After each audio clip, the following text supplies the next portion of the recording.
ex candidata y la que anduvo ahí en la fiesta esta de la Marea Rosa. Buenas tardes a todos ustedes que van llegando a la transmisión. Pues se quedó con las ganas Xóchitl Gálvez de que se llevara, de que pudieran anular la elección. Eso solicitó al Tribunal Electoral. Desde luego tenía sus propios argumentos, a ver si le hacían caso. Es imposible, la diferencia es muy grande entre el primero y el segundo lugar. Se dieron los argumentos, se establecieron las propuestas, hubo debate, por supuesto. Yanine Otálora Malassi, prianista de toda la vida, quiso que se tomara en cuenta a Xóchitl, que porque hubo violencia en el país, pues parece que no viven en este país, todo parece indicar que no. Fíjese, ellos dicen que no, bueno, aquí le traigo toda la información. Se dio pues este debate de ideas dentro del Tribunal Electoral, que ya se había anunciado que hoy mismo se iba a calificar el asunto del Tribunal Electoral respecto a la elección del pasado 2 de junio. Último intento, se les fue y no es posible. No es posible que puedan echar abajo una elección. El tribunal no es sobre AMLO, el tema principal fue la petición para echar abajo una elección que pretendía Xóchitl Gálvez en un juicio que se llevó a cabo en este tribunal electoral. Esto acaba de pasar, es de última hora, todavía no termina la sesión, pero así se expresaron algunos de los integrantes. Estuvo interesante, batearon a Xóchitl Gálvez, a la coalición ya ni cuenta, la coalición anda en lo suyo, el PRI, PAN y PRD andan tratando de proteger a Norma Piña, andan en un evento, pero este es el juicio que se llevó a cabo y así se expresó Felipe de la Mata Pizaña. La respuesta es no. Las impugnaciones deben tener la calidad argumentativa y probatoria que dota al juez de elementos para resolver en el sentido de su petición.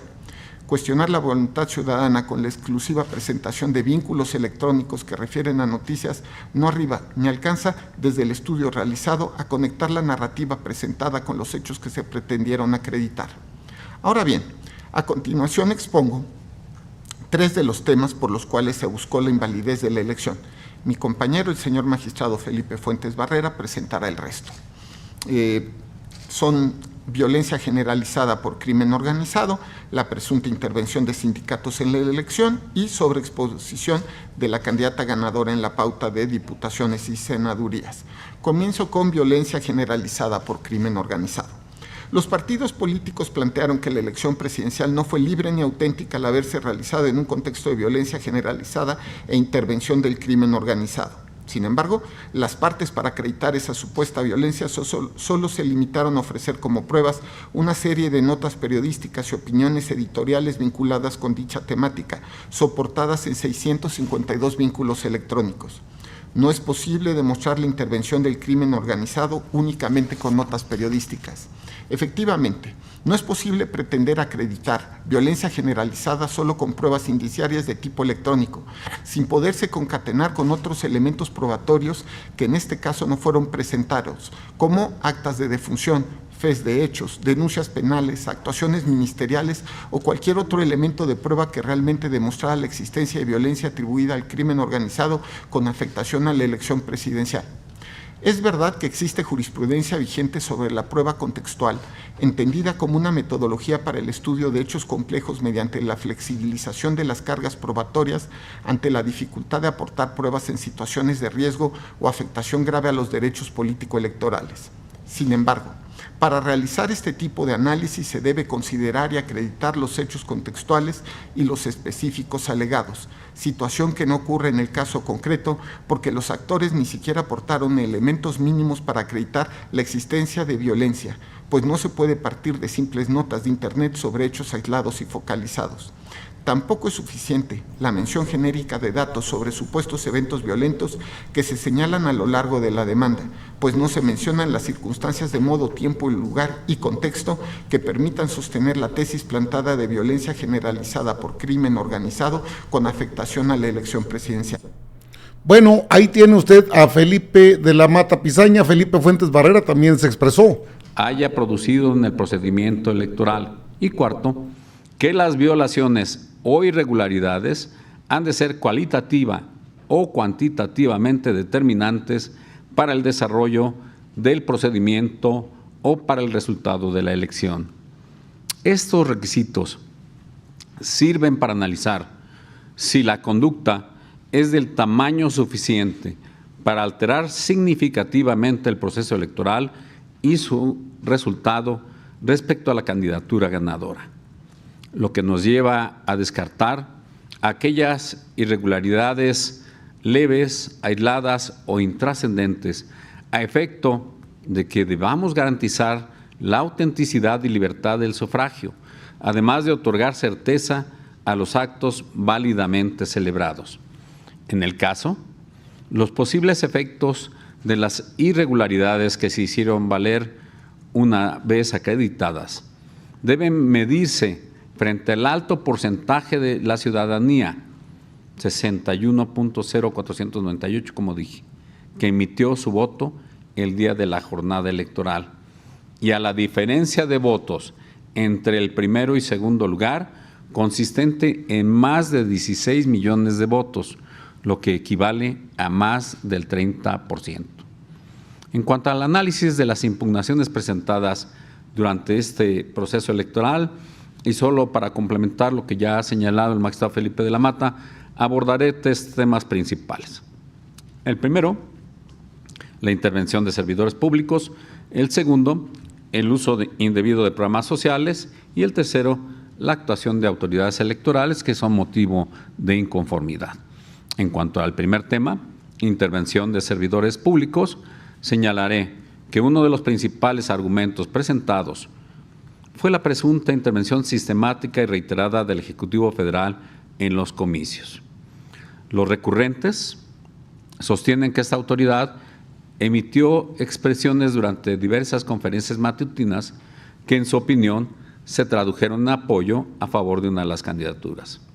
A fin de exponer el análisis realizado en el proyecto, quiero dejar en claro que al tratarse de un juicio cuya pretensión es anular la voluntad ciudadana manifestada en las urnas, el análisis probatorio debe ser objetivo y debe ser limitado a los elementos efectivamente aportados al expediente. Esto en virtud de que el sistema, como lo señalé, reconoce a la voluntad ciudadana como la más importante en el proceso electoral. Su protección se garantiza, entre otras cosas, con la carga de probar más allá de toda duda razonable que existen elementos suficientes para anularla. En el caso concreto, los partidos políticos, para acreditar la intervención del Ejecutivo Federal, solo aportaron como prueba sus demandas enlaces electrónicos con notas periodísticas, sin identificar de manera puntual las conferencias matutinas que, a su decir, contenían expresiones indebidas. No obstante, a partir de los datos contenidos en las notas ofrecidas, advertimos que se relacionaban con solo 34 conferencias matutinas. Bueno, es invalidado el procedimiento, procedimiento que propuso Xóchitl Gálvez, que también tuvo su defensa, ¿no? Ahí estuvo esta cuenta que sigue a Norma Piña, que es muy afín a Norma Piña. Aquí aparece Yarino Talora Malasis, cheque usted. Sino también por lo que significa su concurrencia. Esta complejidad solo puede abordarse mediante un proceso que sirva como instrumento para la expresión de la voluntad popular, para conferir legitimidad a las autoridades electas, que fomente la participación ciudadana, que se desarrolle de forma transparente y en condiciones de equidad, y en el que se garanticen mecanismos efectivos para resolver las disputas y controversias que surjan durante el desarrollo de las elecciones.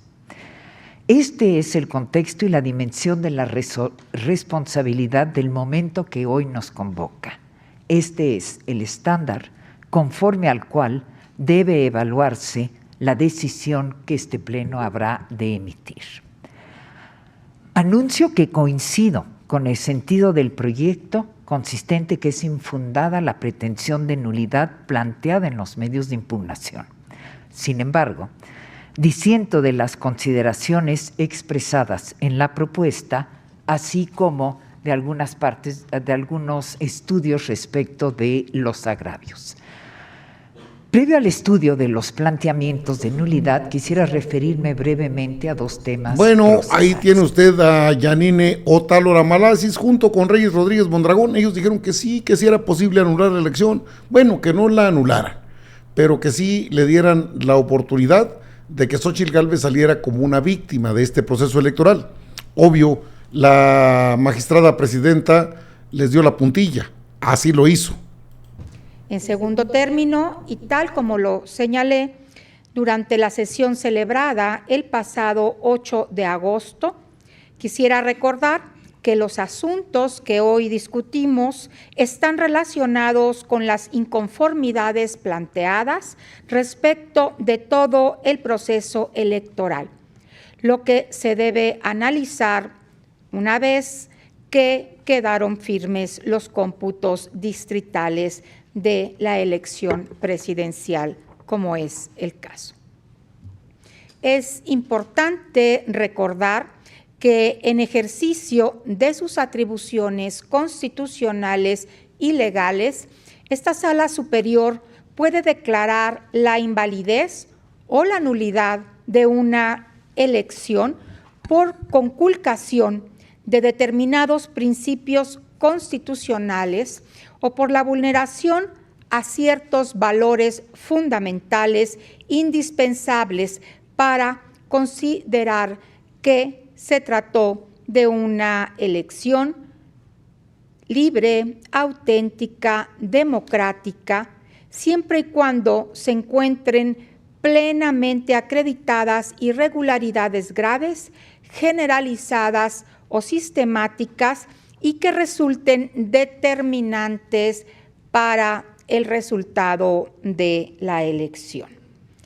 Esta alta exigencia se justifica porque cada elección implica una serie de acciones destinadas a la renovación periódica, pacífica y ordenada de los cargos de elección popular, en las que participan autoridades, partidos políticos, candidaturas y principalmente la ciudadanía que acude a votar y que hace posible la celebración de la jornada electoral, en donde también es importante reconocer el trabajo de la ciudadanía, no solo como votante, sino también en su participación como funcionarias y funcionarios de casilla.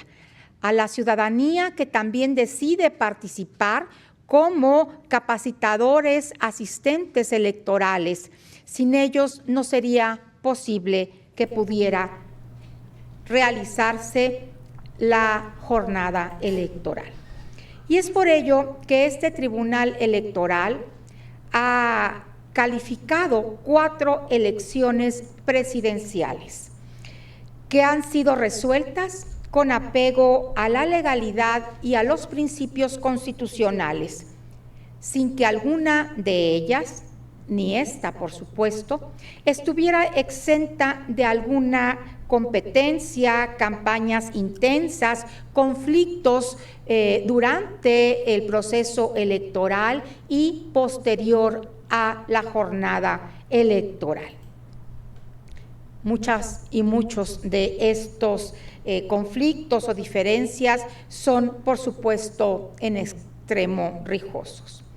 No obstante, no se ha llegado a determinar la nulidad de una elección presidencial, incluso en momentos de extrema cercanía de votos y de diferencia entre el primero y segundo lugar.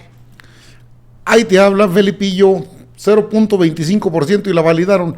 Ahora sí que pues se le acabó en la fiesta a Xóchitl Gálvez, que traía que le iba a anular, que porque la elección, ya le dijeron, se acabó. No hay nulidad de elección, no hay elementos para hacerlo, menos porque se han conducido con chismes.